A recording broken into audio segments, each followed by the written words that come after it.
Vale. Hola, buenas tardes a todos. Tengo que decir selectos amigos no solamente por el número, sino también por la calidad.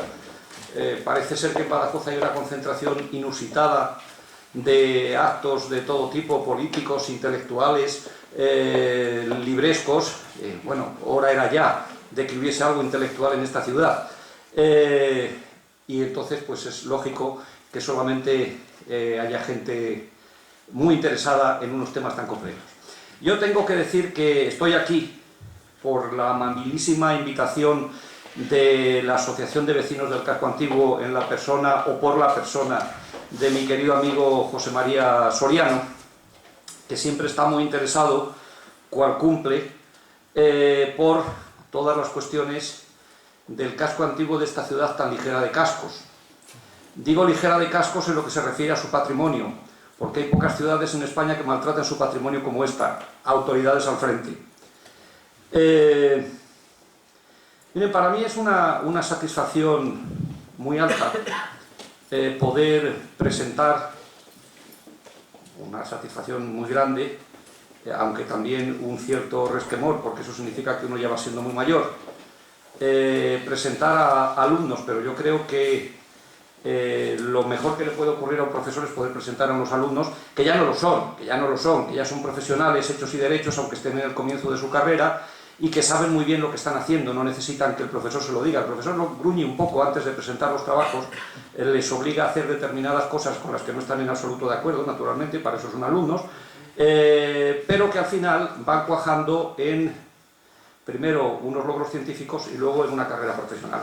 Miren, desgraciadamente, y lo digo con pesar, ya que me están grabando para que quede constancia, la investigación seria sobre esta ciudad se hace fuera de esta ciudad. Esto también lo digo haciendo las matizaciones precisas, porque sí hay personas serias que trabajan sobre la ciudad, pero la mayor parte de los que opinan sobre la ciudad suelen ser aficionados, especialistas de un solo libro, gente que ha leído una bibliografía muy sumaria y que siguen dando opiniones que muchas veces son más del siglo XIX que del siglo XX. La arqueología ha evolucionado mucho, se están aplicando métodos que rebasan ampliamente el campo de las llamadas ciencias humanas para entrar en todas las nuevas tecnologías. Hoy podemos hacer cosas, mis alumnos pueden hacer cosas que yo ni siquiera podía imaginar cuando redacté mi tesis doctoral sobre el Badajoz islámico, lo que entonces era un problema con los dibujos, el montaje de las láminas, manejar todo el material gráfico. Hoy es facilísimo con la ayuda de los medios de informática. Antes había que echar mano de tijeras, de pegamento y de unos métodos la más de primitivos. Hoy eso se hace todo facilísimamente con un escáner, con un ratón y con una pantalla y un ordenador, lógicamente, se pueden hacer auténticas maravillas. Hay mucho material acumulado, en parte por mí, pero no solo por mí, del Badajoz islámico. Se han hecho distintas excavaciones, distintas intervenciones, unas mejor, otras peor, algunas fatal. Y mucho de ese material está por analizar y ya incluso por reanalizar, porque es verdad que cada cierto número de años hay que volver a revisar los materiales, porque los conocimientos van deprisa, las cosas que se estudian en otras partes sirven de elemento de referencia y las conclusiones a las que se llega en un momento, al cabo de 10 o 15 años, han cambiado y hay que volverlas a rehacer. Mucho más cuando hablamos de culturas que no tienen el centro geográfico ni nuclear en cuanto a su formación y a su desarrollo en el lugar del que estamos hablando. Badajoz, a pesar de que ahora con estas cosas del milenio se podría hablar de milenarismo, que es el miedo al fin del milenio. No sé si tenemos que tener miedo al milenio también. Lo que sí es cierto es que a mí me ha resultado siempre muy poco tranquilizador que desde los trabajos de los años 70 y muchos 80 en la Alcazaba de Badajoz, trabajos por cierto muy apoyados por las administraciones de Badajoz, hay que acordarse siempre de la Diputación y del Ayuntamiento, cuando sobre todo el Ayuntamiento se ocupaba de subvencionar con sus modestos medios, porque eran modestos, pero de formas indirectas, los trabajos en la Alcazaba. Hay que hablar de la Diputación, de la enorme ayuda de la Diputación en aquellas excavaciones, tengo que hablar siempre de Luis de Revilla, del alcalde de Revilla Montero, tengo que hablar siempre de Luciano Pérez de Acevedo, que siempre, siempre, siempre, cosa nunca vista, el último día de las campañas de excavación, y fueron bastantes, se pasaban a ver los resultados, lo cual habla mucho del interés que se tuvo en aquella época, estamos hablando de los años 75, 76, 77, respecto a las excavaciones de la Alcazaba. Ahora se excava, pero no se hace arqueología. Ahora se cubre el expediente, aparentemente se cumple con la ley, se guardan las cosas en un almacén, se procura buscar excavadores que no arqueólogos, que hay diferencia, que sean poco molestos, que se callen a todo, porque si no, no se les vuelve a contratar, y ahí se acaba el problema.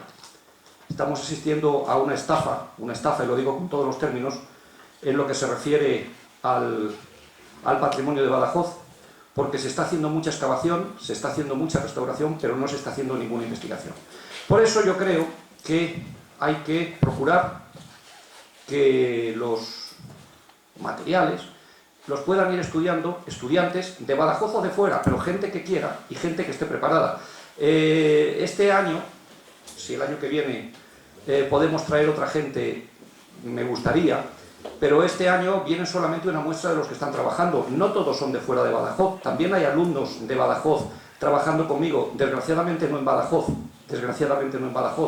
hay hasta quien está trabajando en la Universidad de Gante, bajo mi dirección, haciendo algún trabajo que se presentará muy pronto y que se va a editar muy pronto, respecto al Badajoz, por una razón muy sencilla.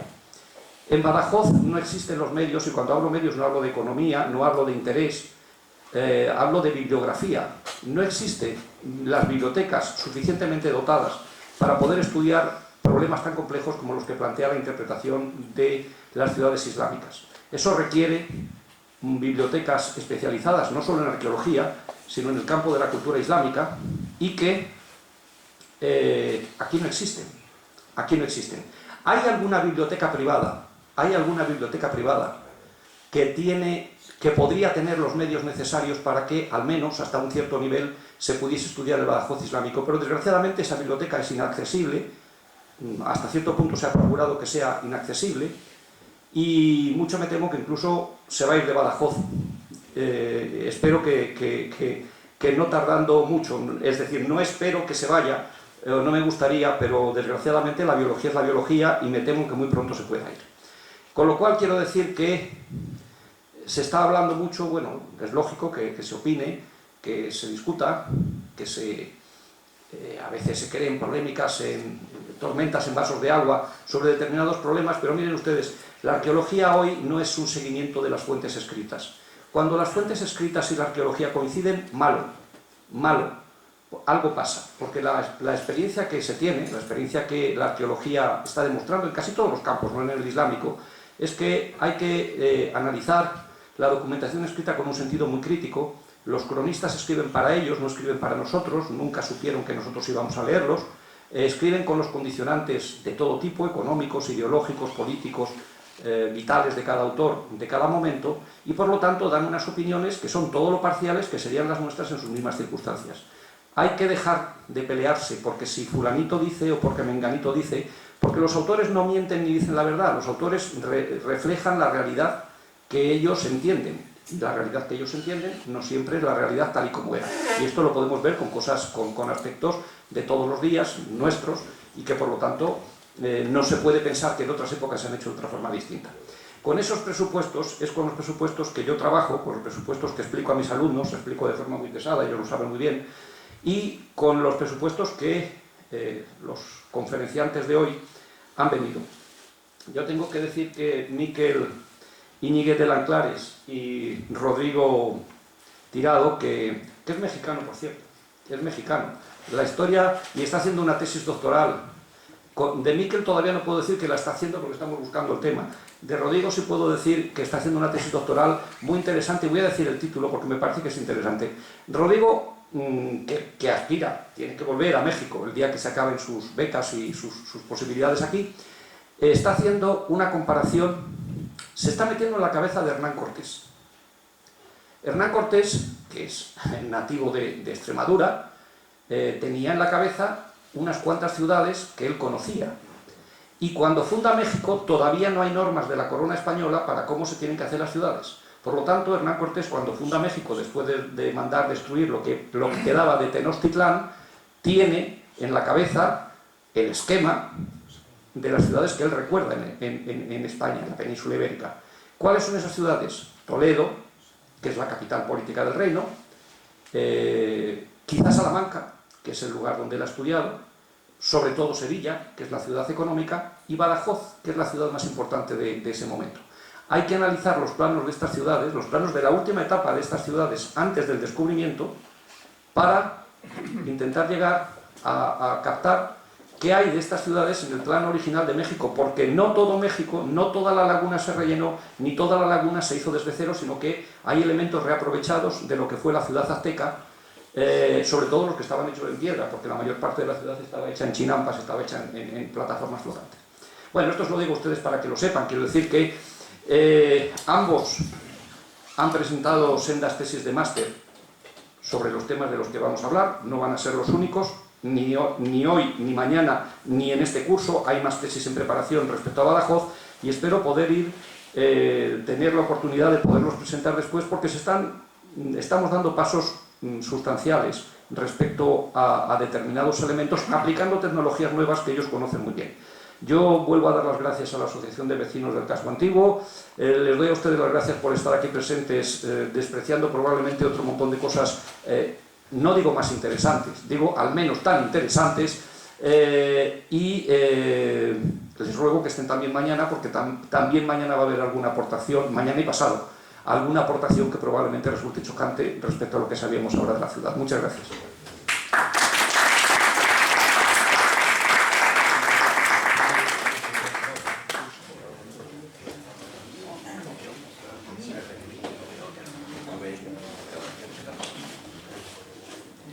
Bueno, buenas tardes a todo el mundo. En primer lugar, me gustaría agradecer a la Asociación de Vecinos del Casco Antiguo de Badajoz la invitación a este ciclo de conferencias. También me gustaría agradecer a la Sociedad Económica Extremeña de Amigos del País por permitirnos realizarlas aquí. Al profesor Fernando Valdés, que siempre es un apoyo y está continuamente dando consejo a mis investigaciones, y a todos ustedes pues por asistir a estas conferencias y pues permitirme robarles unos minutos de su tiempo. Bueno, dicho esto, me gustaría ante todo hacerles un pequeño resumen de lo que vamos a tratar en los próximos minutos, en el que vamos a tratar, como bien dice el título de la conferencia, Trujillo y Badajoz, dos fortificaciones omeyas, sobre la realización de dos fortificaciones en ambas ciudades durante la época de dominio del Imperio Omeya en la península ibérica.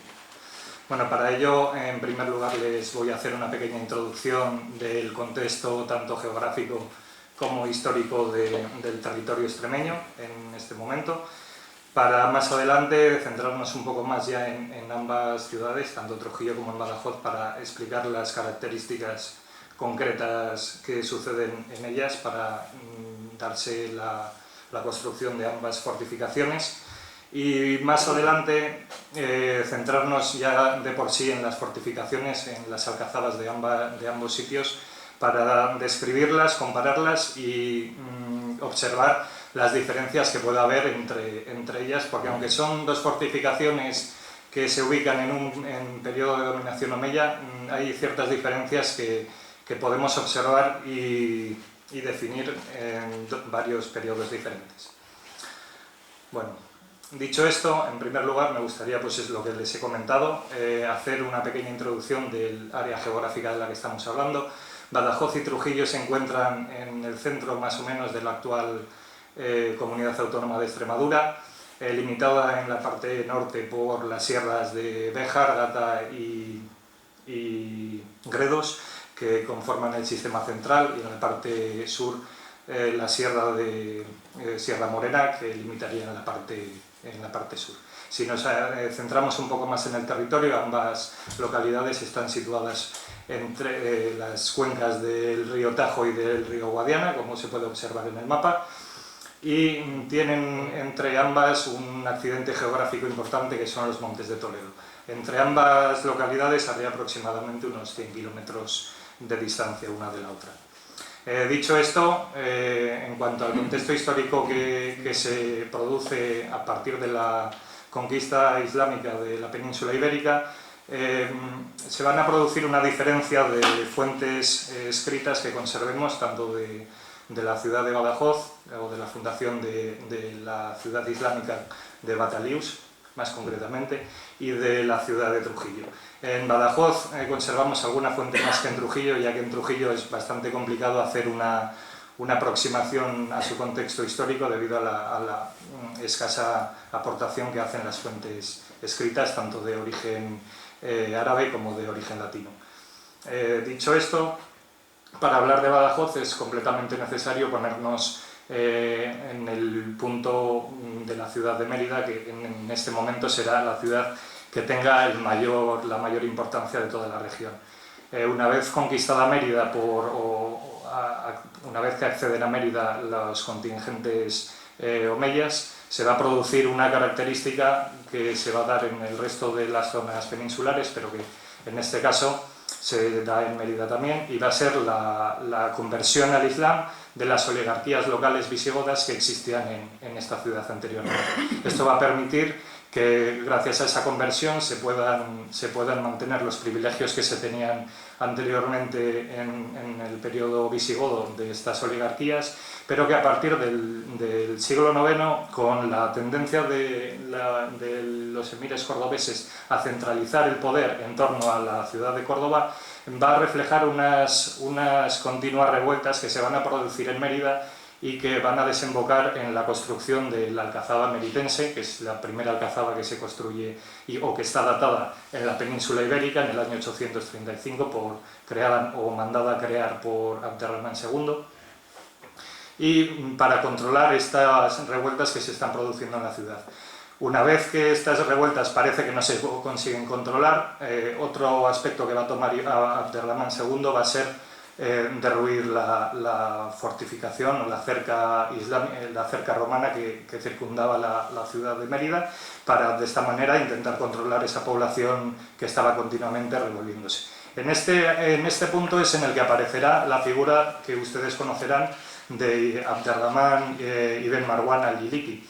Este personaje formaba parte de esta oligarquía local que estaba en Mérida, y será el último que intente reflejar estos levantamientos que se estaban dando hacia el poder concentrado en Córdoba. De esta manera, Ibn Marwan estará en una disputa constante con el nuevo emir Mohamed I, el cual, al levantarse contra él, va a mandar a todo el ejército cordobés a tomar Mérida, que en este caso, al no tener las murallas que la defienden, ¿no? Pues se desplazará a Ibn Marwan al castillo de Alange, que está muy próximo y está muy bien situado estratégicamente para intentar defenderse. Como en este punto Ibn Marwan no puede enfrentarse a Mohamed I, intentará negociar con él la salida o la mejor salida que pueda obtener. Y es aquí cuando Ibn Marwan consigue negociar con Mohamed I el moverse a un área cercana a Mérida, ya que no le deja retornar a ella, y la futura fundación de la ciudad de Batalius. Bueno, dicho esto, la ciudad de Batalius tiene unas condiciones geográficas particulares, en la que lo primero que se va a hacer cuando llegue a instaurarse en este sitio Abderramán, o quiera instaurarse, va a ser la negociación que siga manteniendo con el emir Mohamed I por la localización en la que pretende colocar la ciudad y, por supuesto, la fortificación que va a utilizar y que va a permitir defenderla. En este contexto, como vemos en la imagen, tenemos a la ciudad actual de Badajoz, ¿no? Es una imagen aérea en la que podemos observar los dos cerros que aparecen en ella.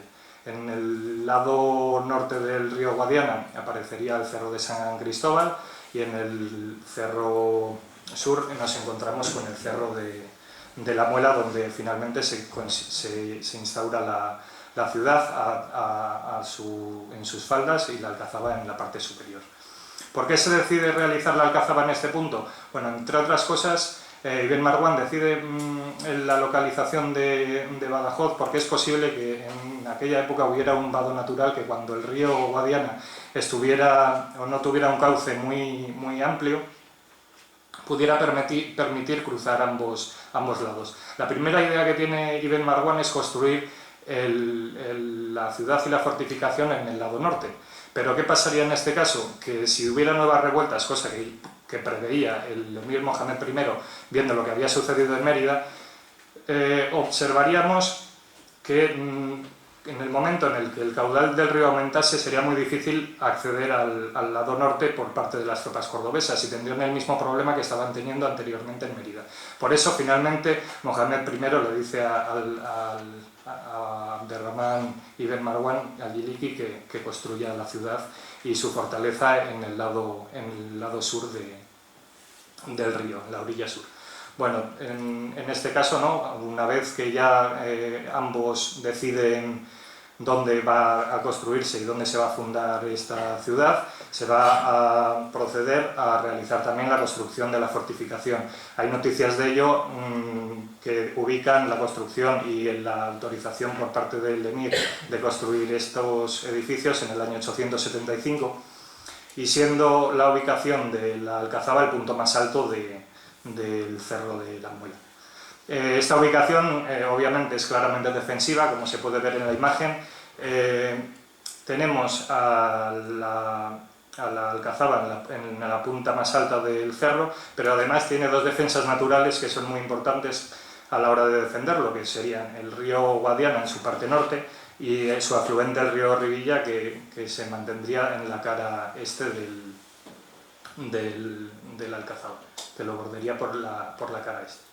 Si nos centramos en la Alcazaba, pues bueno, esto es una imagen de ella con la planta y los diferentes elementos que se han ido añadiendo en los diferentes periodos, pero bueno, se ve claramente cómo tiene los dos ríos que hacen una defensa natural del sitio. Si nos centramos un poco en la ciudad de Trujillo, a diferencia de Badajoz, como hemos dicho al principio de esta ponencia, nos encontramos ante una ciudad que tiene escasas fuentes escritas que hablen sobre ella. Entonces es muy difícil ubicarla exactamente el momento de su fundación. Al igual que pasa con Badajoz, esta también va a desarrollarse, pues se va a buscar crearla sobre un cerro también granítico, denominado Cabeza de Zorro, en el cual se va a producir pues exactamente el mismo proceso que se va a producir en Badajoz, situando a la Alcazaba en la parte más alta de este cerro y teniendo como las laderas de los lados este y norte, que son las más escarpadas, también defensas naturales, utilizando el resto del cerro, como sucede en la fundación de Batalius, la continuidad con la instauración de la ciudad. Dicho esto, y centrándonos ya en ambas alcazabas para poder compararlas y ver un poco las diferencias y similitudes que puede haber entre ellas, encontramos a la izquierda la alcazaba de Badajoz y a la derecha la alcazaba de Trujillo, y como vemos la planta que existe hoy en día, que sería esta, dista mucho de lo que seguramente fue en el momento de su construcción. Para ser más concretos, sobre la alcazaba de Badajoz, en este momento solamente conservamos lo que sería el muro sur, que estaría ubicado en la zona actual que es el jardín de la Galera, donde estaría ahora el jardín de la Galera, y es el tramo comprendido entre la torre de la Atalaya, hoy conocida como Torre de Espantaperros, y la Torre Vieja. Bueno, este sería el único lienzo que conservamos del primer periodo de construcción de la alcazaba, ya que el resto de ella ha sido restaurada en diferentes ocasiones, tanto por los reyes taifas como por más adelante el Imperio de Almohade, que han permitido que tengamos hoy en día este tipo de planta. La línea que ven ustedes en la parte norte de la alcazaba sería, suponiendo que estemos en la dirección adecuada, la línea que marcaría realmente lo que serían las dimensiones de la fortificación islámica primitiva. Si nos pasamos en este caso a la fortificación trujillana, vemos que los materiales conservados o el recinto conservado de primera época es bastante más claro que en la de Badajoz.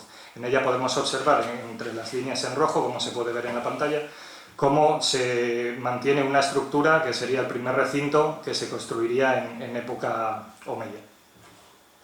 Bueno, dicho esto, hablando ya directamente sobre las plantas, para diferenciar la primitiva planta que pudieron tener ambas fortificaciones, observamos cómo en la izquierda la alcazaba de Badajoz tiene una tendencia a la elipse, y la trujillana es un cuadrado regular. Bueno, las alcazabas o las fortificaciones omeyas tradicionales solían tender a la planta cuadrangular, pero siempre andaban buscando la regularidad de los lados. Aunque no podamos ver esa regularidad de que sea una planta cuadrada en la de Badajoz, sí que se busca, sin embargo, que esa elipse tienda a ser regular. Y la diferencia entre ambas, para que en Badajoz se dedique este tipo de forma para esta construcción, irá especialmente ligada con las características del terreno, de tal forma de que los lienzos de esta fortificación intenten adaptarse al relieve que tenga este cerro, y no pudiendo realizar una fortificación de forma cuadrada, como sí que sucede tanto en Mérida como en Trujillo. Bueno, como vemos a la derecha, en Trujillo sí que se adapta este sistema, y en ambos casos lo que se busca también es que la disposición de las torres también se ponga de forma regular. No conservamos la planta de primera época, pero sí que podemos apreciar cómo las tres torres que se encuentran en la parte norte sí que más o menos tienen una distribución bastante regular en cuanto a su construcción. Bueno, dicho esto, otra de las características que diferencia a ambas construcciones va a ser la técnica constructiva que se utilice en ambas de ellas. En primer lugar, hablando sobre la técnica constructiva utilizada en la alcazaba de Badajoz, cabe decir que rompe un poco la tradición que se estaba llevando a cabo con la típica construcción también omeya que se estaba dando. Esto se va a dar no porque quieran romper con esta tradición, sino porque no tenían materiales disponibles. Se va a realizar en la alcazaba de Badajoz una construcción a través de la técnica del tapial, que esta consiste, como pueden ver en la imagen, en colocar una especie de encofrados con unas láminas de madera en los lados, que esta se irá rellenando posteriormente con una mezcla de tierra con cal, con distintos aglutinantes que hagan que la mezcla sea más consistente. Una vez que está rellenada dentro de este cajón de madera, se irá presionando, y cuando esté relleno, bueno, se irán subiendo los cajones, y con la propia luz del sol y la temperatura esto daría una dureza a los cajones de tapial que permitiría que fuera duro. Esto se produce por lo que estaba comentando, de que no tienen material constructivo similar a otros lugares. Entonces la roca que existe en este territorio será roca caliza que se desmenuza con mucha facilidad. Entonces, para construir vías o para construir los suelos y estas cosas que son bastante más simples sí que podrían darle uso, pero sin embargo para construir una fortaleza la verdad que le daría un aire bastante endeble para defenderla. Pasando a la otra imagen que tenemos a la derecha, que sería la técnica utilizada en Trujillo, sí que mantiene la técnica que se emplea en otras alcazabas omeyas, como puede ser la de Mérida, utilizando la técnica del emplectón. Esta técnica consistiría principalmente en colocar una fila o dos ramas de bloques de granito o de sillares en ambos lados o en ambos paramentos, el interior y el exterior, y dentro de ella se rellenaría con argamasa y con piedras de menor porte, y bueno, haría un poco el relleno de esta manera. Como podemos ver un poco en las imágenes de ambas alcazabas, tenemos a la izquierda, como bien he dicho, la estructura de primera época, en la que vemos las tres torres y algo de los lienzos, se aprecia en ella, independientemente de que esté construida en tapial, podemos apreciar que en las torres también existe una especie de enlucido con piedras y con ladrillos, pero que de todas formas, aunque esté puesto aquí y se conserve de tal manera, es un añadido posterior, no formaría parte de la primera creación. Entonces, pasando ya a la segunda parte, que sería la alcazaba trujillana, si observamos los lienzos se puede observar perfectamente cómo están construidos a base de bloques de granito de gran tamaño y de sillares que seguramente procedan del antiguo Turgalium romano. Como podemos observar, la parte de abajo parece la reutilización en la parte inferior de los lienzos y de la torre, la utilización de estos sillares, y cuando seguramente perdieran este material, como sí que tenían disponibilidad de granito en toda esa zona, porque recordemos que está construida sobre un batolito granítico, se construirá y se adaptarán el resto de bloques para continuar construyendo esta fortaleza. Otra característica que tienen ambas, que también las diferencia y que puede ser un síntoma de diferenciación cronológica de ambas, está relacionado con las torres. Estas, en la alcazaba de Badajoz, tienen un saliente respecto a los lienzos de la muralla bastante escaso, a diferencia de la alcazaba trujillana, que como pueden ver en las dos imágenes, las torres en Trujillo tienen muchísimo saliente en comparación con la Battaliusí. Si hacemos la comparación con la alcazaba más próxima geográficamente y con la primera que se construye, o que sabemos que se construyó por datación en la península ibérica, que es la alcazaba emeritense, como vemos sigue manteniendo la planta cuadrada, pero vemos que las torres sí que mantienen ese escaso saliente que hablábamos, que se reproduce más adelante en la alcazaba Battaliusí, que tienen ustedes a mano izquierda. Bueno, dicho esto, una de las explicaciones que se pueden dar para la alcazaba trujillana es la ampliación de estas... Bueno, más que la ampliación, la creación de torres con mucho más saliente, porque son de época más posterior, que utilicen un recrecimiento de las torres hacia el exterior como forma defensiva, pero esto se produce más en una época posterior que la inicial, que la emiral en las otras dos alcazabas. Si observamos las imágenes, esto que acabamos de comentar se ve perfectamente en ambas. En estas dos fotos aéreas podemos observar cómo escasamente se perciben las torres de la alcazaba Battaliusí, y sin embargo cómo se aprecia el gran saliente que tienen las trujillanas.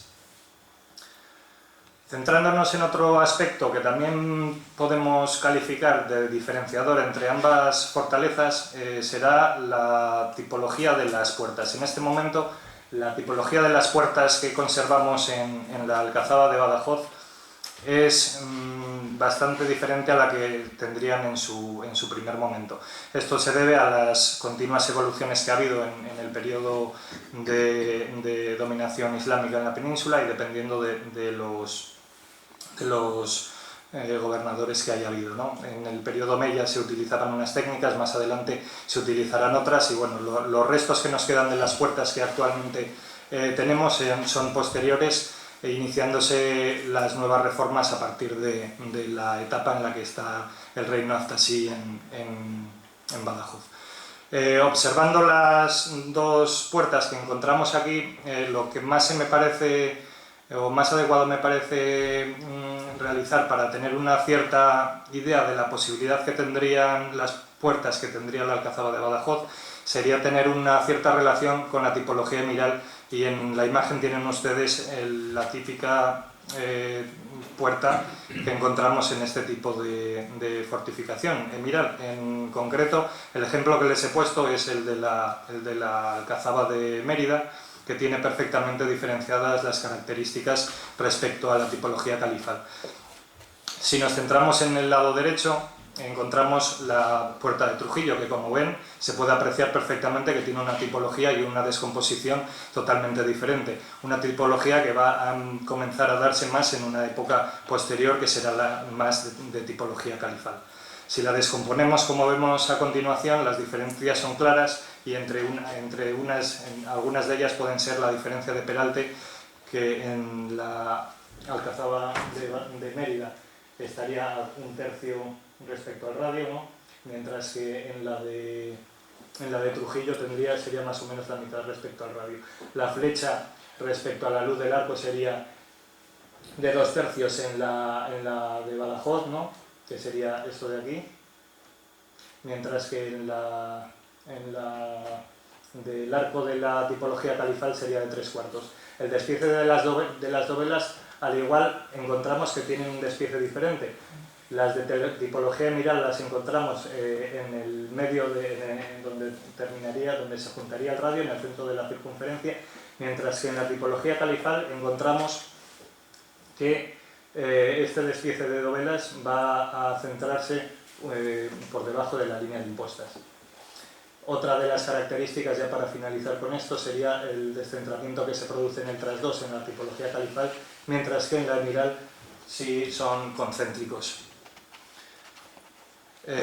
Bueno, viendo un poco las características que ha habido en la anterior época, nosotros creemos que es más conveniente que las puertas que hoy consideramos del capitel y del Alpendiz seguramente serían las dos puertas principales de la ciudad. La del capitel sería la que comunicaría la Alcazaba con la ciudad, mientras que la del Alpendiz sería la que daría acceso al exterior al exterior, vamos. Habría otra puerta, pero que no tenemos tan claro de que sea de primera época, que también sería la puerta de carros. Entonces, básicamente lo que quería mostrarles es que, a diferencia de las puertas que conservamos en la actualidad, seguramente la tipología que tuvieran estas puertas en el momento de su construcción estaría mucho más relacionada con este tipo por la época en la que se construyen. Sin embargo, vemos que tiene totalmente unas características diferenciadas con la de Trujillo. Si nos centramos en las actuales, ¿no? Pues observamos cómo las técnicas que van a ir avanzando durante los posteriores periodos al de dominación omeya van a introducir diferentes elementos, como va a ser la puerta en recodo, que se va a producir en la puerta del capitel y en las otras dos antes nombradas. Mientras que en la Alcazaba de Trujillo esta puerta se va a mantener hasta nuestros días, que hasta no hace muchos años ha estado cegada y no se sabía de su existencia, pero tras restauraciones del muro ha aparecido y mantiene las características del momento de su construcción. Volviendo un poco al tema de la planta, y para resumir un poco la evolución arquitectónica que sufrieron ambas alcazabas, si nos centramos un poco en la Alcazaba de Badajoz, observamos cómo, repetimos lo que hemos tratado anteriormente, cómo solo se mantiene el lienzo que se encuentra en el norte de la Alcazaba, y creemos que por esa línea irían aproximadamente los lienzos del lado norte. Luego se va a producir en el lado oeste de la Alcazaba unas reformas. Bueno, en el siglo X ya va a haber otra reforma que se lleve a cabo en los lienzos de la muralla primitiva, relacionado con la incursión de Ordoño II en los territorios próximos de Évora y con la devastación de esta ciudad. Entonces, por miedo a de que pueda suceder lo mismo en Badajoz, los muros del siglo IX, en el siglo X, se recrecerán y se fortificará, se potenciará las defensas de la fortificación. Más adelante tenemos noticias de que ciertos tramos del lado oeste pertenecerían al periodo de dominación del reino de los reyes artasíes. Y por último tenemos el resto de la Alcazaba, que sería la planta que hoy conservamos, que sería de un periodo posterior, que sería el relacionado con la estancia almohade en la península ibérica. Si nos centramos un poco en Trujillo, también va a producirse una evolución dependiendo un poco de las épocas que se va a utilizar esta fortificación, en el cual, como podemos observar, en gris encontramos el primer recinto, que, en mi opinión, hay bastante controversia al respecto, pero en mi opinión yo creo que sería una construcción datable en el siglo X por ciertas características que encontré en un trabajo realizado anteriormente. y luego se produciría una adhesión de un segundo recinto que tendría unas características también, como sería un albacar con características defensivas para acantonar tropas por la proximidad de la frontera con los reinos cristianos. El tema del albacar en Badajoz también va a tener una cierta relación, que aunque no lo tengamos en la fortaleza o en la propia Alcazaba, sí que después de que se abandone el arrabal oriental se utilizará este de la misma manera como utilización de acantonamiento de tropas.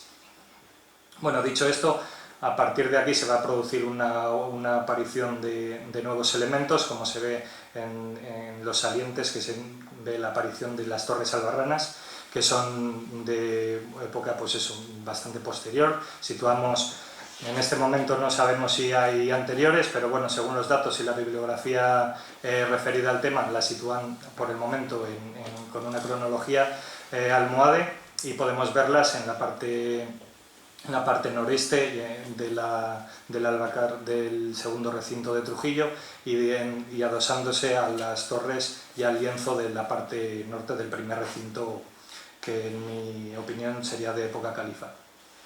Bueno, dicho esto, aquí tenemos dos ejemplos de este tipo de elemento que se añadirá en última época, en la época almohade, antes de que se consiga ya se dé por finalizada la reconquista cristiana de los territorios. Y como vemos tienen unas características bastante similares.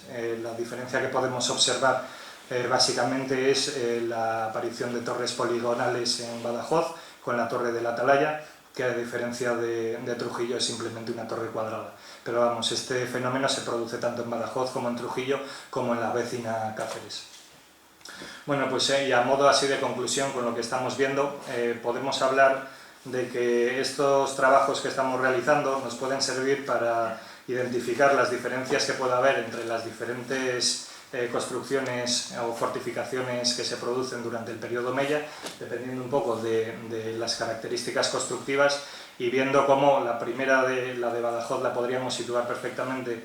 Bueno, la podremos situar, se sitúa porque sabemos el año de su construcción, en el 875, en época amiral. Sin embargo, las diferencias que aparecen en la Alcazaba trujillana nos dan a entender que las características que se van a ir dando pueden venir por mejoras que se vayan instaurando y vayan apareciendo en los territorios andalusíes. Dicho esto, otra de las cosas que me gustaría resaltar es que gracias a este tipo de tipología podemos datar, de este tipo de comparativa de la tipología de estas fortificaciones, podemos buscar conclusiones para saber de nuevos datos sobre la intervención islámica en la península ibérica y avanzar en las investigaciones que se están dando. Muchas gracias.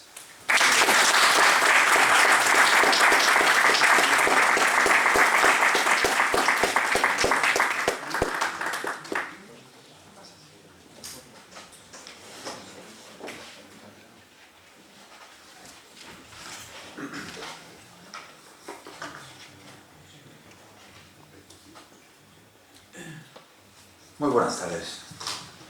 En primer lugar, ¿me oyen bien? Vale. En primer lugar, quisiera agradecer la asistencia a todas las personas que se encuentran hoy aquí presentes. Además, quiero agradecer al profesor, al doctor Fernando Valdés, por la oportunidad, y también a la Asociación de Vecinos del Casco Antiguo de Badajoz y a su presidente, don José María Soriano, por la oportunidad realmente de exponer esto. Bueno, a ver, intentaré ser breve. La siguiente ponencia tiene por título La aplicación de los SIG al conocimiento de la trama urbana de Battalius. En primer lugar, es fundamental definir lo que realmente es el objeto de estudio a la hora de realizar una investigación. Y para ello tenemos que definir qué es Battalius. De esta manera podemos decir que llamamos Battalius al periodo islámico de la ciudad de Badajoz, la cual fue conocida en ese tiempo como Battalius.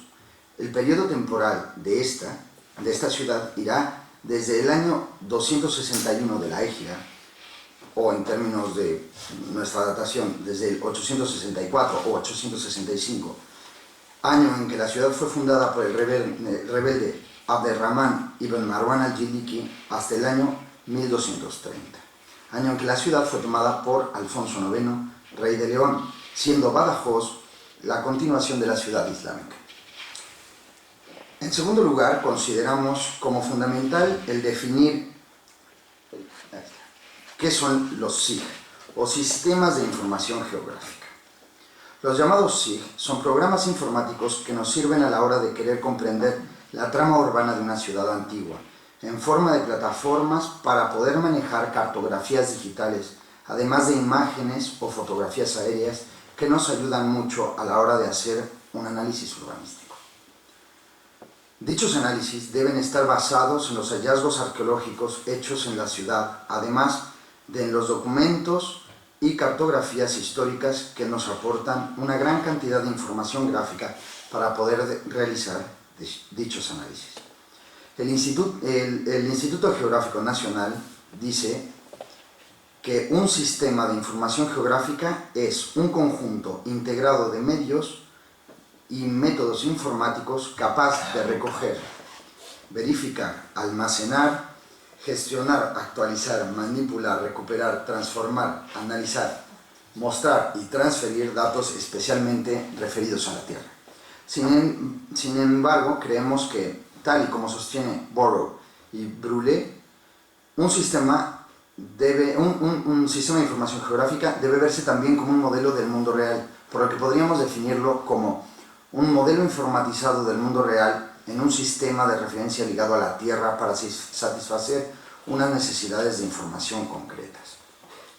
Una vez definido qué es un SIG, podemos hablar de la aplicación de estos para conocer mejor el casco urbano de una ciudad. Y esto se lleva a cabo por medio de la georreferenciación. ¿Vale?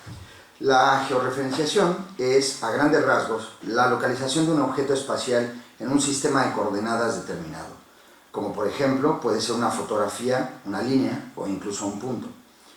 Dicha georreferenciación sirve para poder ubicar concretamente imágenes sobre un plano de coordenadas. Digamos, por ejemplo, en este caso, una planimetría del casco histórico de Badajoz serviría como plano de coordenadas y así lograríamos referenciar las imágenes concretas sobre un sistema de coordenadas actual que ya está referenciado con respecto a la Tierra.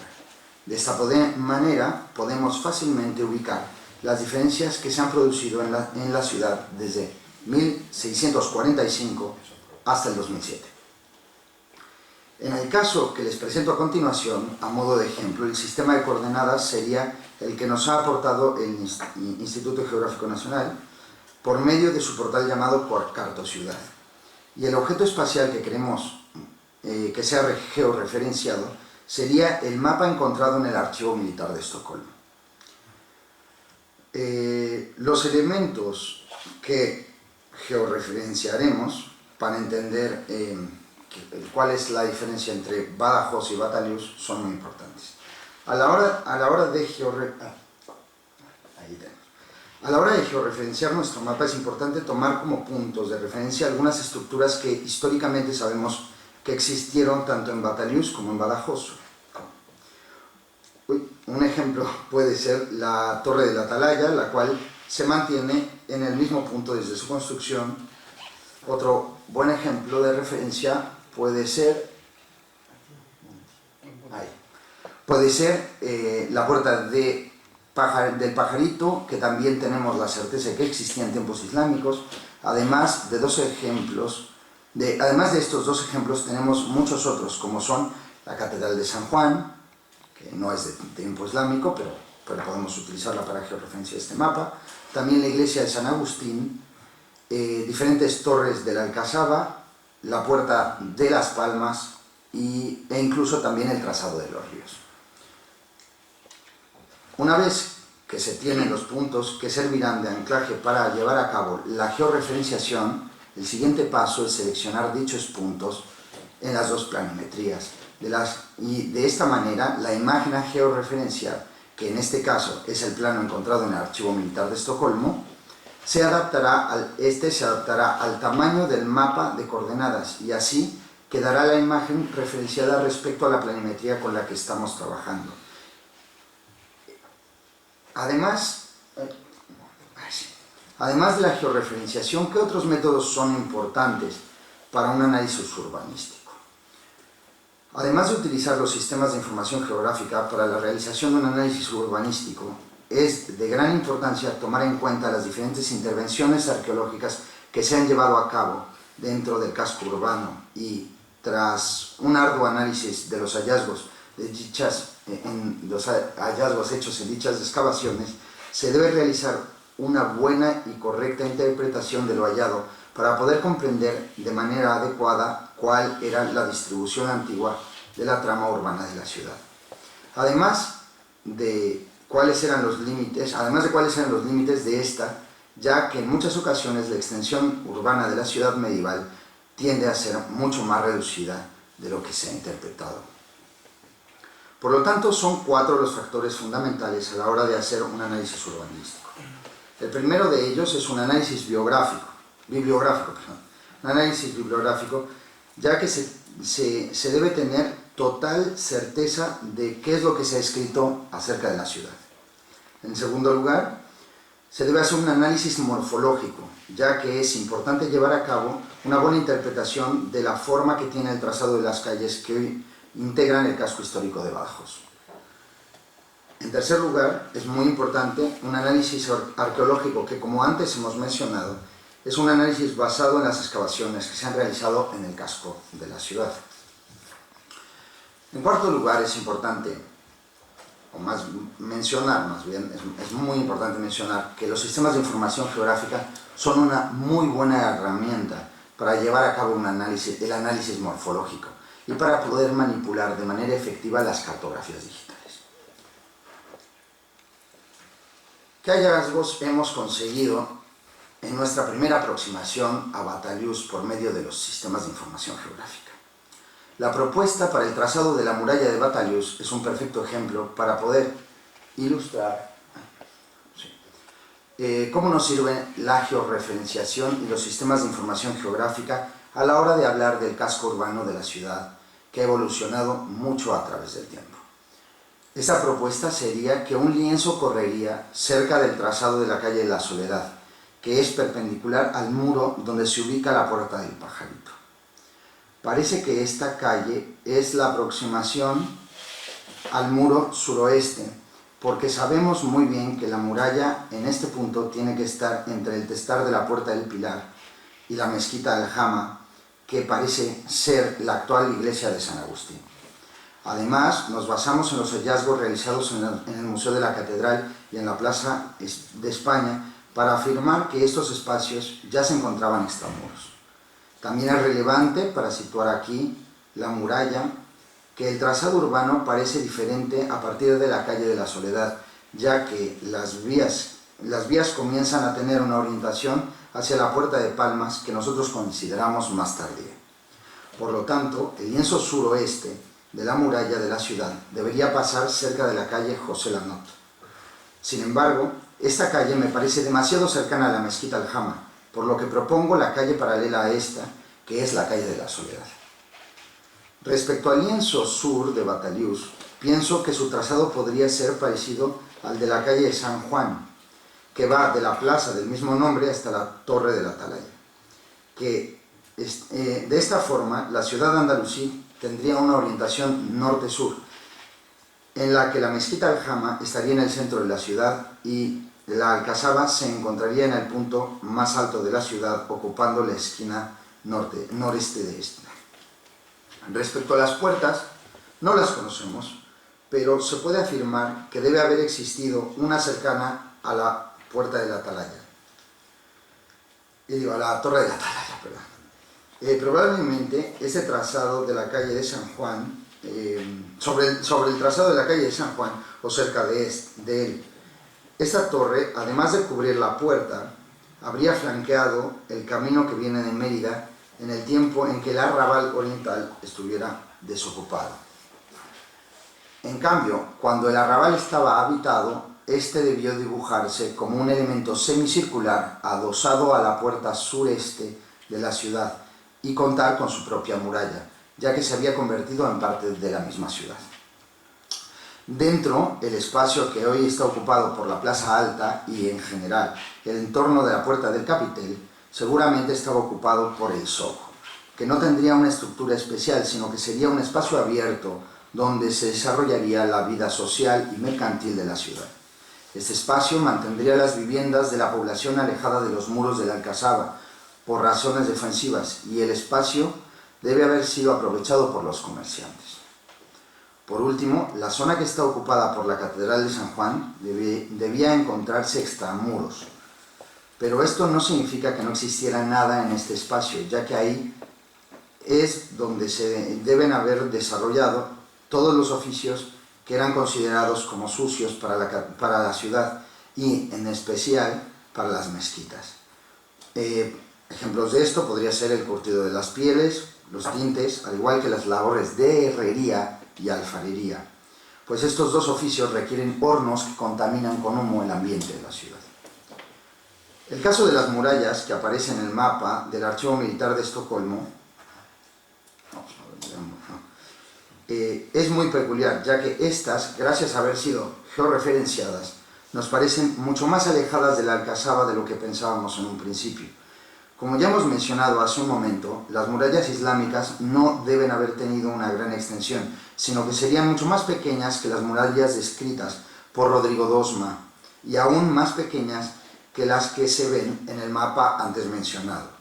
Como podemos ver, estas murallas del Archivo Militar de Estocolmo hacían que la ciudad tuviera una morfología parecida a la que le dan las murallas del siglo XVI, y que podemos apreciar hoy en día.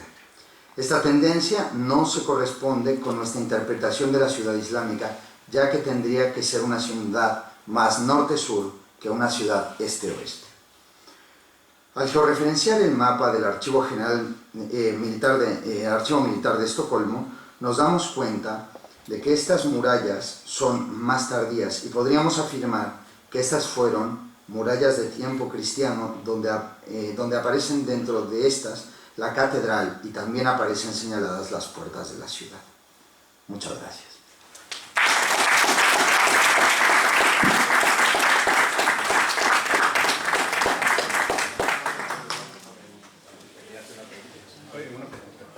Sí, a ver, ¿tenéis un micrófono? O bueno.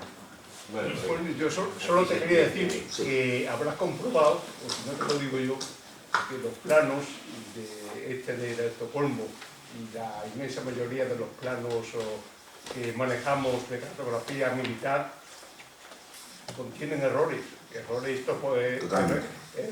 o sea, tiene que decir que las distancias no son correctas ni las direcciones son correctas. Te lo digo para que lo tengas en cuenta. No, y por supuesto que se tiene en cuenta. Cuando se trabaja con cartografías antiguas, se tiene que tener en cuenta el margen de error que tienen. Ahora, ese margen de error por medio de los sistemas de información geográfica se puede corregir. O sea, porque podemos saber más o menos cuál es... Eso es el verdadero truco de la georreferenciación, que es, si tienes elementos que conoces, puedes adaptar el mapa. Ahora, el problema es cuando no... Lo puedes adaptar en una dimensión, pero si está distorsionado en la otra, lo que corrige en esa dirección lo distorsionas en la otra. O sea, que te quiero decir que la superposición no es fácil. No, por supuesto que no es fácil.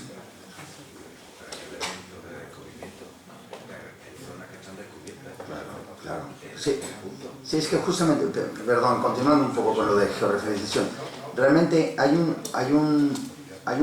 es muy importante realmente cómo se hace esto, ¿no? O sea, se tienen que tener puntos conocidos de la ciudad, eso es fundamental. Ahora, si un punto no lo conocemos bien, o sea, por ejemplo, para georreferenciar un mapa realmente hacen falta unos 20 puntos conocidos dentro de la ciudad.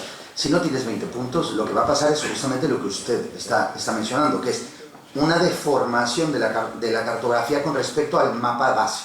Y entonces lo que va a pasar es que va a quedar realmente hecho, incluso cuando georreferencias mal, lo que pasa es que se vuelve una especie de tira el mapa, o sea, sobre todo. Ahora, ¿qué es lo que pasa? que cuando tienes puntos conocidos, ¿no? Dígase la Torre de la Atalaya, o más o menos lo que menciono, ¿qué es lo que pasa? Que nos acercamos. Ahora, no vamos a decir que es una calca, porque como usted dice, tienen errores esos mapas, pero pueden más que nada despejar ciertas teorías que no tienen, que han estado muy en boga y que no tienen una base científica realmente. Evidentemente un GIS es una gran ayuda, pero tiene, al trabajar con esos planos, tienes esas, o sea, tanto de orientación como de distancias. Claro. Tienes ese problema. Sí. Relacionado con la... No sé. Relacionado con el plano que acabas de poner ahí, quizás deberías haber cogido otro plano de Badajoz con mejor simetría, porque en ese plano del Kirchhoff que has ubicado ahí, tenemos la catedral de Badajoz un poco orientada hacia la derecha, que no es real. Si cogemos, relacionado con la georreferenciación, si cogemos ahora mismo un perímetro de lo que era el Badajoz antiguo, utilizando tanto la Alcazaba como la muralla baluartada, y tiras unas líneas por las 4 puertas más importantes de lo que te acabo de comentar, matemáticamente la catedral de Badajoz cae en el centro, en el epicentro. Es un misterio curioso. Creo que a Valdés lo conté hace muchos años, este tema. Es una curiosidad, no sé qué explicación tiene. Habría que comprobarlo también, o sea, Pero, habría que pero ponerse... es una curiosidad Claro. que no sé por qué, juntando los 4 puntos cardinales de las 4 puertas más importantes de la ciudad... Pero de la... A ver, no, una pregunta, o sea, Sí. yo ahora le pregunto a usted. Estamos hablando de la muralla abaluartada. Mezclada con la musulmana. ¿Dónde está la musulmana? Vamos a ver, el de la Alcazaba. Estoy refiriendo a la Alcazaba. Ah, bueno, o sea, las puertas de la Es decir, Alcazaba. He dicho unir un perímetro, tanto de la muralla baluartada con la Alcazaba, la ya árabe, Ah, sí. y juntar las 4 puertas más importantes. Claro. Una hoy en día no existe, que fue la puerta de Santa María, la puerta de Sí, Jerez. sí.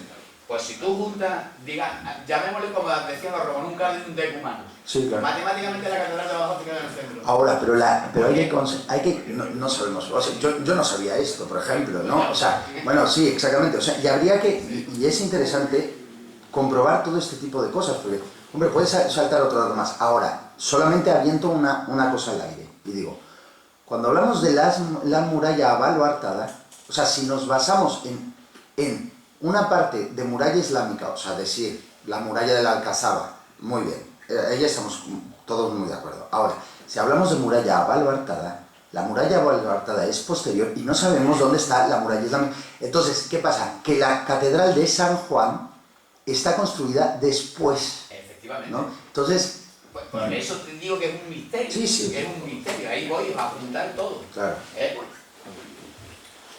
Sí, yo voy a preguntar a Miguel y otra a Rodrigo. Vamos a ver. Vamos a ver, si Marwan era el rebelde, que había venido de Mérida,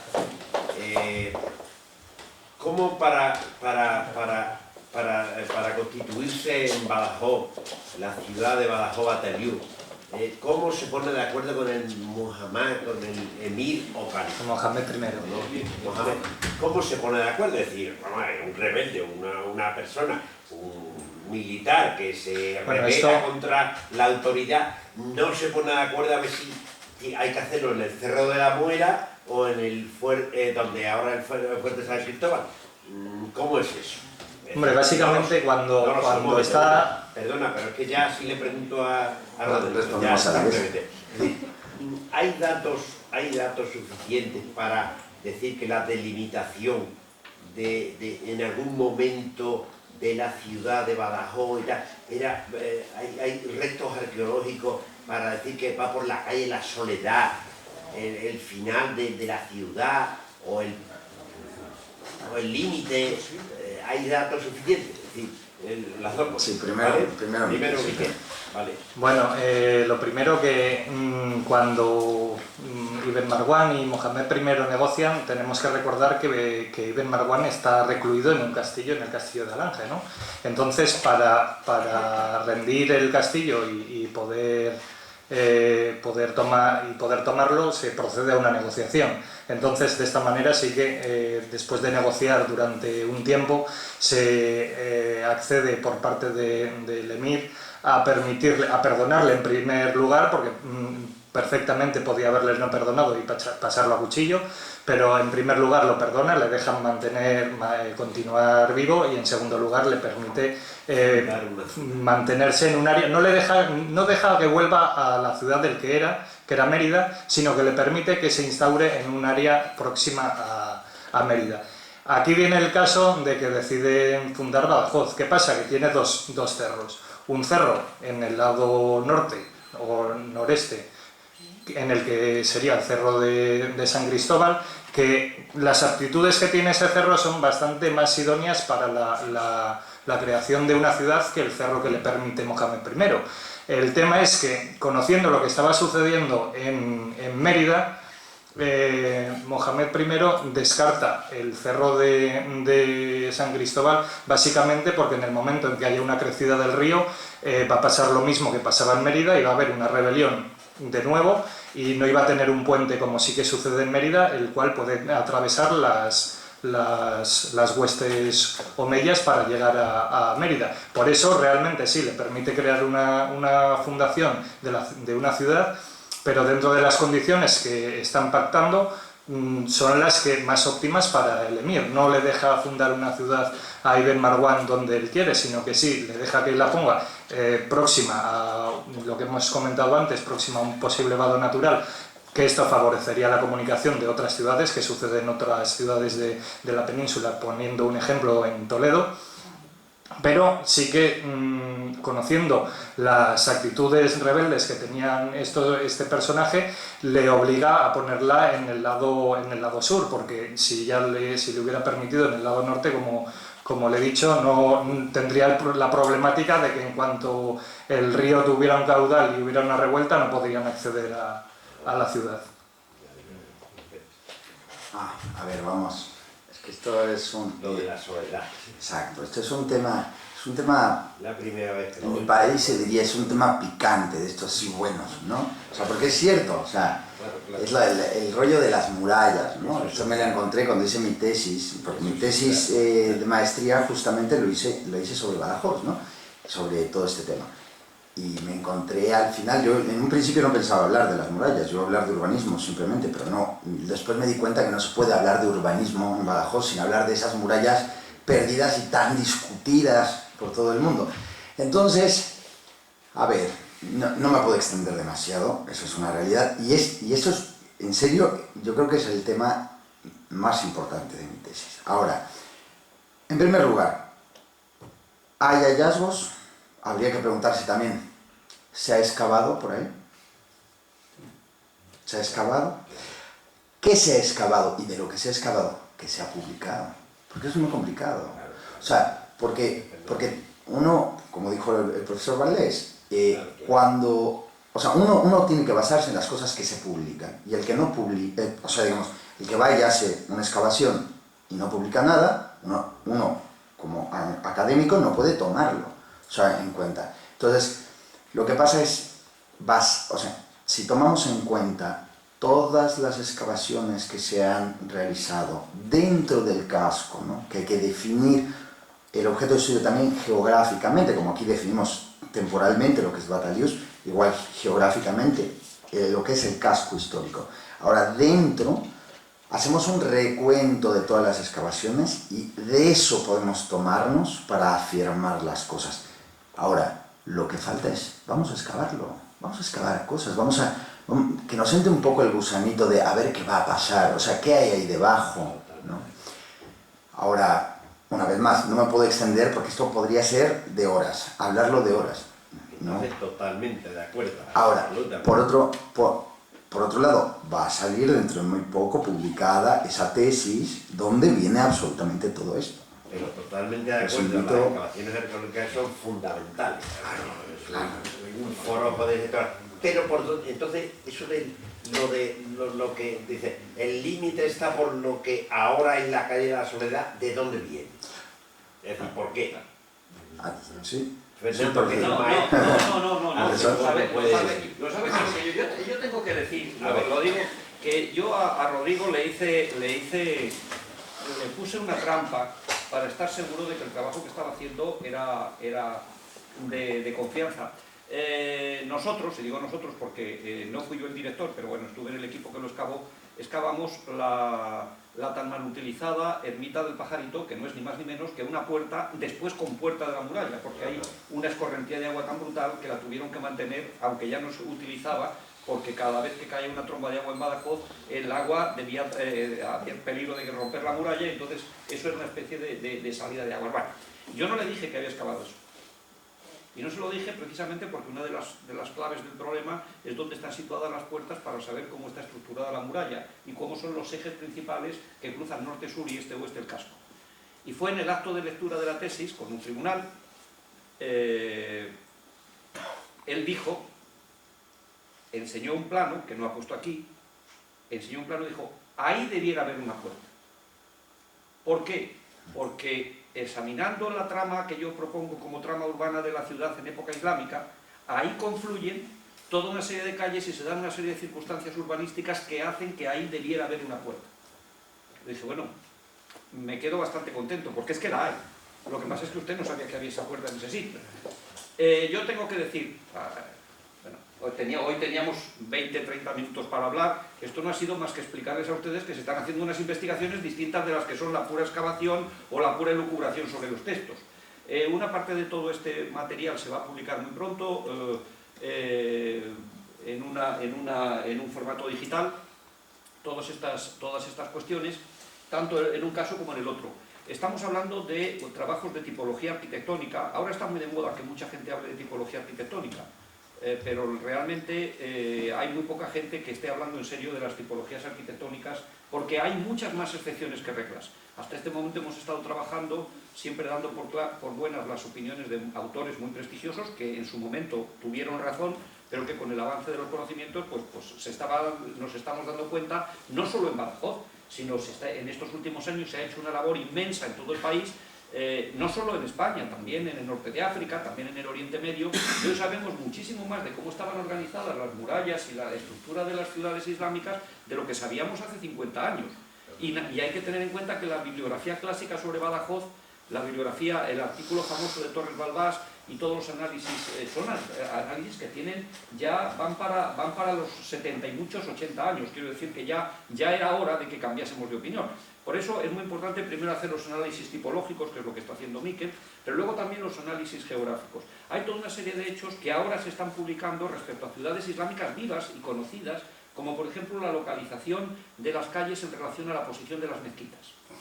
Es muy interesante ver, por ejemplo, cómo en Fez, que es una ciudad islámica viva, que es una ciudad islámica que sigue un modelo que debió utilizarse en la península ibérica, en Al-Ándalus, siempre los mihrab, es decir, los nichos que están orientados hacia la Meca, las mezquitas, siempre están perpendiculares a las redes viarias principales, lo cual significa que si la mezquita de Badajoz, hablo de San Agustín, era la mezquita mayor, siguiendo la orientación del lado más largo, efectivamente se repite el mismo esquema que en Fez, en el que el mihrab tenía que estar necesariamente perpendicular a la calle de José Lanot, más o menos en el trazado actual. Por lo tanto, siendo la mezquita mayor y estando colocada aproximadamente en el centro de la ciudad, no pegada al muro, eso es inconcebible, estamos pensando que la calle José Lanot era la vía principal de la ciudad, que iba desde una puerta que entraba por el camino de Mérida, una puerta que no es necesariamente ninguna de las que hay ahora, sino una puerta cercana a la zona de la Galera, o en fin, más arriba, más abajo, unos metros, y que desembocaba en la orilla del río, por un lado, donde el río era vadeable en algún momento del año. Cambia completamente la historia, porque estamos discutiendo solo sobre documentos, estamos discutiendo solo sobre planos. Lástima que se haya ido este hombre que ha preguntado. Es que los planos antiguos son solo una orientación, pero son una orientación. Voy a publicar un día de estos, está ya en vías de publicarse, el famoso plano de Gabriel, que todo el mundo invoca como si fuese el Sagrado Corán. Es decir, que, vamos, lo que dice de Gabriel va a misa, o a la oración del viernes, si quieren ustedes, porque es exacto. Bueno, pues no. uno puede superponer el plano que sacamos nosotros en las excavaciones del Hospital Militar, el plano de Gabriel, el plano de Torres Balbás, y ninguno coincide. Ninguno coincide, es decir, de Gabriel era un gran topógrafo militar, pero de Gabriel lo que le encargaron fue que hiciese la planimetría de la fortificación, y todo lo demás pues lo daría un delineante o alguien que tomó unas medidas generales y rellenó. De ese relleno sale el dibujo de la planta de la Catedral de Santa María y de la posible forma que tenía la mezquita mayor según Torres Balbás, que no dibujó el plano, sino que se lo dibujó un arquitecto alumno suyo en aquel momento que se llamaba César Corts. ¿Qué ocurre? César Corts, perdón. ¿Qué ocurre? Pues que no coincide, lo cual lleva a que Torres Balbás comete el error de situar el mihrab en un lugar donde era imposible que estuviese colocado, y no es por una elucubración, es que al excavar allí no ha salido el mihrab, ha salido colocado en otro lugar. Quiero decir con esto que hay que ir aplicando nuevas técnicas, que esto ha sido solamente una indicación, como va a ser mañana, de lo que se está haciendo, que ustedes tengan en cuenta que las publicaciones se van a hacer ahora y que la única forma de hacer arqueología es publicar los resultados de lo que se hace. Porque si no nos podemos mover con elucubraciones y tampoco nos podemos pegar a los textos ni a los planos. Esos son un elemento importante, pero no son todo lo que hay, y hay que verlos de otra manera. Yo les recomiendo, y perdónenme la inmodestia, en un libro que no es de arqueología islámica, sino que es de epigrafía latina, que publicó el año pasado la Diputación Provincial de Badajoz, el libro del doctor Ramírez Sádava, José Luis Ramírez Sádava, sobre la epigrafía romana de Badajoz. Ahí me tocó, sin que yo quisiese, pero bueno, me pillaron y tuve que escribirlo, un prólogo sobre el problema del análisis de las fuentes árabes. Es que los cronistas árabes que hablan de Badajoz, ninguno vio a Ibn Marwan, ninguno lo conoció, ninguno era de la época. Escriben todos 40 o 50 años después de que ocurriese el hecho. Y no solamente eso, sino que escriben bajo petición oficial, es decir, diciendo lo que a quien le paga, que es la Cancillería Emiral, quiere que se diga.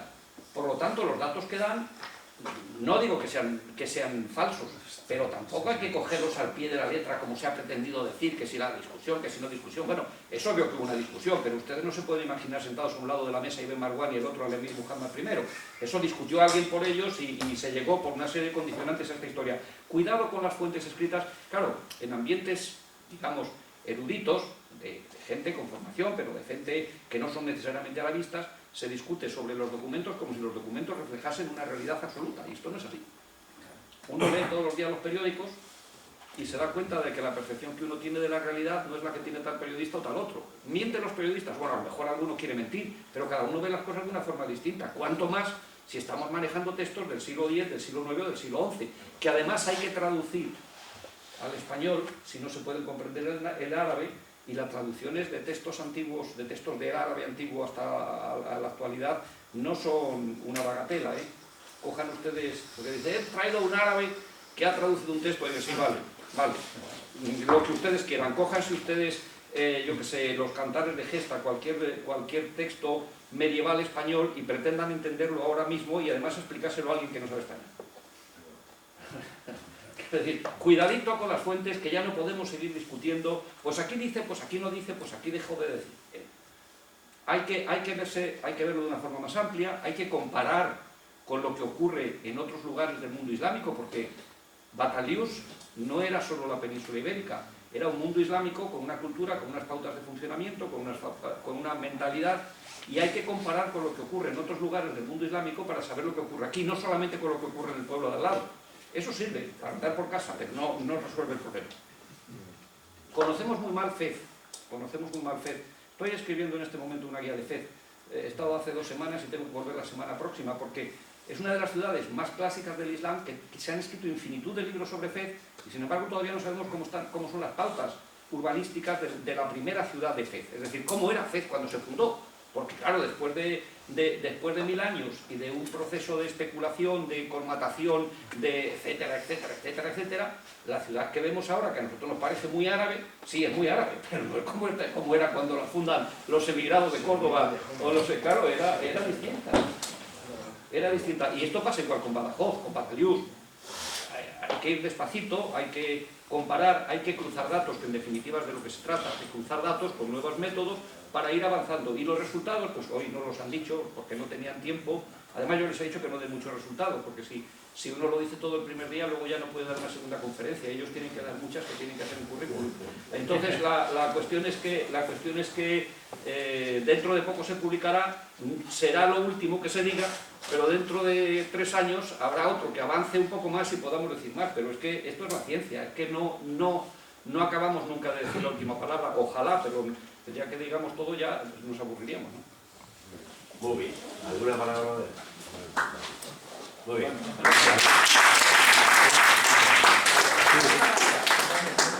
Una pregunta rápida. Un momento. Una pregunta rápida. Si se ha considerado la posibilidad de que el Basarnal sea Elba, como dicen muchos historiadores portugueses, o... Vamos a ver, el Basarnal es una invención. Una invención. Existe en un texto una palabra con unas vocales que cada uno ha puesto como le da la gana. Puede ser un topónimo de origen latino, puede ser un topónimo prerromano, como la propia palabra Badajoz. Batallus no es una palabra latina, no es una palabra árabe, es una palabra prerromana que vaya usted a saber lo que significa. Pues igual con el... Son dos topónimos que existían antes de la llegada de Ismael. Seguramente son dos topónimos, claro, si son preislámicos tienen que existir antes. Pero lo que ocurre es que, ¿qué designan? ¿Qué designan? Eso es una buena pregunta. Es igual que ocurre con el caso Madrid, que se pensaba que era una palabra compuesta de una raíz árabe masra y un sufijo latino etus, que significa abundante. Madrid es la palabra latina matriz, es decir, el lugar de donde nace algo. Matriz mal pronunciada por los árabes, que pronuncian mal el latín como corresponde. También nosotros pronunciamos mal el árabe por natural. ¿Matriz de qué? ¿Qué salía de allí? ¿Caminos? ¿Puentes? No, si me refiero a la hora de elegir la situación de... Pero pasa igual con la toponimia de Badajoz. Por eso por lo que pongo el ejemplo. La toponimia de Badajoz, ¿a qué se refiere? No lo sabemos. Si supiésemos qué significan esos nombres, a lo mejor nos daban alguna indicación. De hecho, hay muchos nombres latinizados, pero hay nombres que los latinos no tocaron. ¿Por qué escogen el sur y el norte? Bueno, lo ha dicho Miquel. Claro, como Elbas también está pasado el río... Pero Elbas es una ciudad muy pequeñita. Elbas no tiene condiciones. Luego hay otra serie de problemas, que no son de hablar aquí, y es hasta dónde llega el... ¿Cómo se llama? El territorio jurídicamente perteneciente a Mérida. Se han hecho cálculos, no arabistas, sino latinistas, y parece que el territorio de Mérida se termina justamente ¿cómo se llama? En el Lobo, en la zona del pie de la Alcazaba, en San Roque. Es decir, el cuadrado o el rectángulo que forma el territorio jurídico que pertenece a la colonia de Mérida, si los cálculos que hacen, que también hay que tomarlos, se termina justo al pie de Badajoz. ¿No habrá también un problema jurídico del que no hablan las fuentes a la hora de fundar Badajoz? Y se funda Badajoz justo al lado del territorio jurídico de Mérida, pero no dentro del territorio jurídico de Mérida. Eso es que sabemos muy poco. Es que nos parece que sabemos mucho, pero sabemos muy poco. Nos falta todavía reflexionar sobre muchas cosas, y además hay cosas que los arabistas no podemos solucionar si los romanistas previamente no solucionan. Si a mí me dicen el territorio jurídico de Mérida llega exactamente hasta acá, entonces me puedo plantear que lo que ocurre aquí es semejante a lo que ocurre en otros lugares del Oriente Medio cuando los árabes fundan ciudades. Piensen, por ejemplo, que cuando el califa al-Mansur, el califa Abbasí al-Mansur, decide fundar Bagdad, en realidad Bagdad y la ciudad, lo que había sido capital de los sasánidas, Ctesifonte, que los árabes llaman Al-Madain, de las dos ciudades. Hoy Ctesifonte es un barrio de Bagdad, que es una ciudad muy extensa, pero ¿por qué el califa decide fundar una ciudad a apenas 5 kilómetros de la otra, llevándosela un poquito más allá y no dejarla en el sitio donde está? ¿Y por qué precisamente en ese punto y no en otro punto que esté? Bueno, pues porque hay un problema jurídico, es que los árabes conquistan respetando la jurisprudencia de los países, de las poblaciones anteriores, porque les han abierto las puertas y el tratado de conquista supone el respeto de los derechos jurídicos que la población anterior tiene sobre el territorio. Lo cual significa que entonces a la hora de fundar no pueden fundar donde les da la gana. No son los españoles fundando en México, son justamente unos señores que tienen que sujetarse a un catastro que está establecido y que tiene propietarios que como se han rendido y han establecido un contrato, el contrato hay que respetarlo. Esto se está viendo en Córdoba. En Córdoba se ha hecho muchísimo trabajo en los últimos años porque la ciudad califal era más grande que la ciudad actual, y se está viendo que todo el viario romano lo mantienen los árabes. Todo el parcelario árabe está manteniendo el viario romano, es decir, hay una jurisprudencia previa que los árabes no se salvan. Y eso explica muchísimas cuestiones que nosotros estamos entreviendo, pero ¿cuánta superficie hay que excavar para saber que una vía romana los árabes la respetan? Claro, una vía romana que tiene 20 kilómetros, que atraviesa el territorio de Córdoba, lo que hoy es la ciudad de Córdoba, por ejemplo. ¿Cuántos solares tenemos que excavar para darnos cuenta de que en todo su trazado, la antigua calzada que conocíamos, no la pisa en ningún momento ningún resto árabe, sino que se mantiene? ¿Cuántos se excavó en Badajoz? Lo ha dicho Rodrigo. Es que en Badajoz no se ha excavado en el centro de la ciudad, o se ha excavado y se ha excavado mal, o se ha excavado y no se ha publicado, o se ha publicado pero no se ha interpretado bien. Es que estamos hablando de unas superficies mínimas, de unos datos mínimos para un casco urbano que es mucho más grande de lo que sabemos por el cálculo. Si algún día se demuestra un sentido de ubicación urbanística romana en Badajoz, Que no se demostrará. que no se demostrará, a no ser que yo levante la mano y diga que sí. Yo que soy muy poco creyente en casi Bueno, nada. a lo que voy, Y voy a ir al infierno en varias Allí religiones. se hablaba de Lo que Castilla, nada más. Lo que quería decir es que si algún día se demuestra, sería lo lógico pensar que Badajoz no sería una ciudad o un asentamiento, no lo es. Pero si algún día apareciese algo y demostrase que sí, sería una ciudad o una urbe o un asentamiento, llamémoslo lo que sea, de la Bética, no de la Lusitania. En base a lo que acabas de decir. Todavía no se sabe ni dónde están los límites con que Y había villas. Sí, exactamente. Villas romanas.